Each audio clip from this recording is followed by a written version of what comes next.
so happy to be here. And hopefully, by the time I finish my speech, you'll be happy to be here as well. That's the goal. I want to talk to you today about Boomerang kindness. We hear a lot of talk about kindness and how we can give kindness and how we can receive kindness, but we don't talk a lot about how kindness comes around and boomerangs back to us. Happiness researcher Sean Aker says that if you perform 2 minutes of act of kindness each day for 21 days, you can actually retrain your brain to think more positively. Jamil Zaki, psychology professor at Stanford University, says this of kindness. We find that people not only imitate the particular acts of kindness, but also the underlying spirit behind them. This implies that kindness is contagious and can cascade across people, taking on new forms. Kindness affects 3 people. It affects the person performing the act, the person receiving the act, and those who witness the act. And what I want to talk to you today about, once again, is those who witness the act and those who receive it and how it comes back around to us. Tony Robbins, at one point, was a broke guy. He had no car, no money. He'd go to a smorgasbord close to his home. Because I don't know if you know about Tony Robbins, but he's a big guy. He's 6'7". He can eat a lot. He was broke, so he'd go to this smorgasbord because he knew if he went to this smorgasbord, he could fill up on food for a cheap amount of money, and he could also tide himself over for a while. On a particular Saturday, Tony tells a story that he's sitting there and he's on his way out. A gentleman walks in. He's standing tall. Tony tells a story. He's got a tie, and he has a lady with him. For whatever reason, that gentleman, all of 8 years old, caught Tony's attention. Tony reached into his pocket, and he gave that boy the last bit of money he had. And he said, "You're going to take this beautiful woman out to lunch today." And the little boy says, "I can't take that." He says, "Yes, you can. I'm Tony Robbins." Back then, he was, like I said, that broke guy with no money. "I'm bigger than you, and you're going to buy your mom lunch today." So Tony leaves that restaurant, and instead of thinking, "Oh my God, what did I just do? What am I going to do to eat now?" Instead of doing that, Tony felt invigorated. He felt that he would not live a life of scarcity again.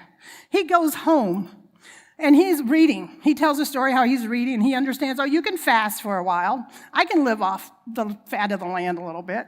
So what Tony ends up doing is going to his mailbox. There's a check in his mailbox for over $1,000. He had been trying to collect this money from somebody he knew that was avoiding him. Tony says he found grace that day.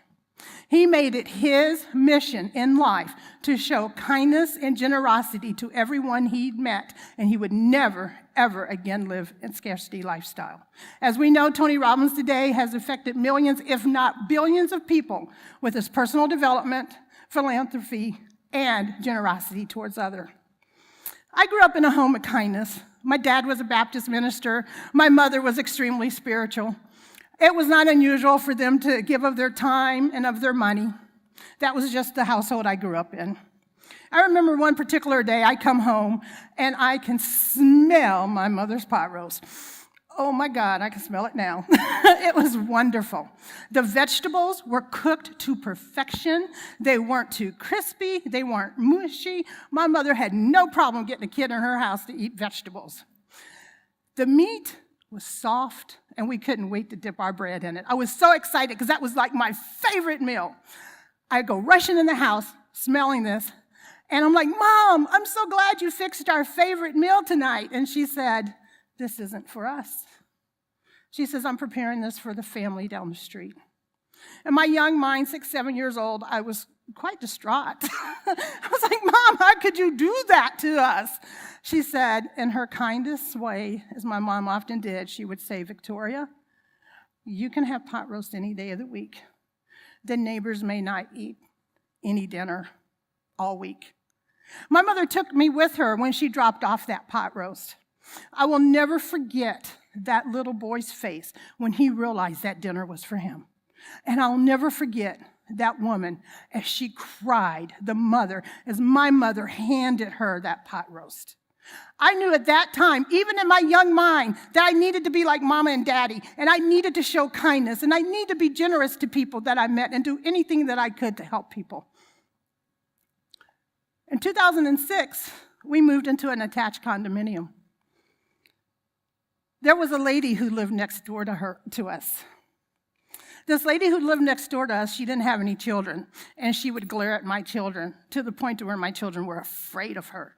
I mean, they didn't want to go outside to play, anything. They didn't want anything to do with this lady. I would tell them, be kind to her. They're like, Mom, we don't want to. We want to go outside and play, but she just looks at us. Don't make us go. I said, do it anyway. Be kind to her. If you see her with groceries, you help her with those groceries. If you see her dragging her trash out, you help her with her trash. Well, after a while, her name is Ann. Ann is a Jewish woman. Ann started to warm up to me and my children. I worked in an industry and I was downsized from my job. It was April. I'll never forget, it was a cold April in Indiana. Those of you, if you're ever from Indiana, you know sometimes April's kind of good, but sometimes it's pretty frigid. This particular April was frigid. When I got downside, I opened a business. And I thought, wow, I made it now. I'll just do my own business. I was doing well, making money. My business ran into some issues. I couldn't keep my electricity on. Somehow Ann found out about it. I don't know how she found out about it. Maybe because she lived next door on an attached condominium and didn't see lights on. I don't know. But Ann said to me, you and the children come stay with me until you can get on your feet. And I said, okay. My pride. Imagine having small children and not being able to keep them warm in the middle of winter in Indiana. So I swallowed my pride and I said, okay. So we went to stay next door to Ann's. I didn't know that the acts of kindness that I did for Ann and my children did for Ann would boomerang back to us in such a powerful way. We stayed at Ann's condominium. She made room for us. Ann didn't have children. She really didn't like children, but she made room for us. Ann let my children sleep on the floor in her loft. I slept in the office. I felt like the worst mother in the world. What kind of mother does not provide for her children?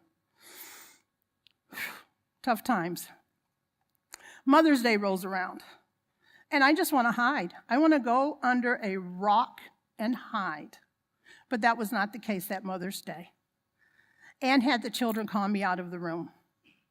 And when the children called me out of the room, they had this look on their face. I don't know if you know when children have something to hide, but mine aren't very good at hiding stuff.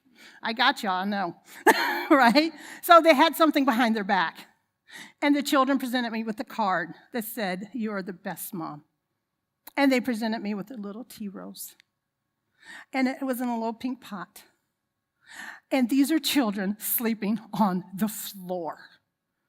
When Ann gave me her gift, she handed it to me and she said, you are a wonderful mother and you have great children. I believe in you. Ann is now Tanta Ann to my children. The Jewish lady who glared at my kids that didn't like children but liked mine, that I didn't know who she was or how she was. Now Ann is part of our family. My children will tell their children of Ann, and they will talk about her legacy to us. Ann taught my children the meaning of Hanukkah, and my children adored it. They would sit quietly and listen to Ann as she spoke about Hanukkah. So in this life, I challenge you to be good, to be generous to people, not because of what you're going to get back, but just maybe it may boomerang back in the way that you need it, in the time that you need it most. So everyone, go out there, be kind, be generous, not because of what you're going to get back, but because it's the right thing to do. Thank you.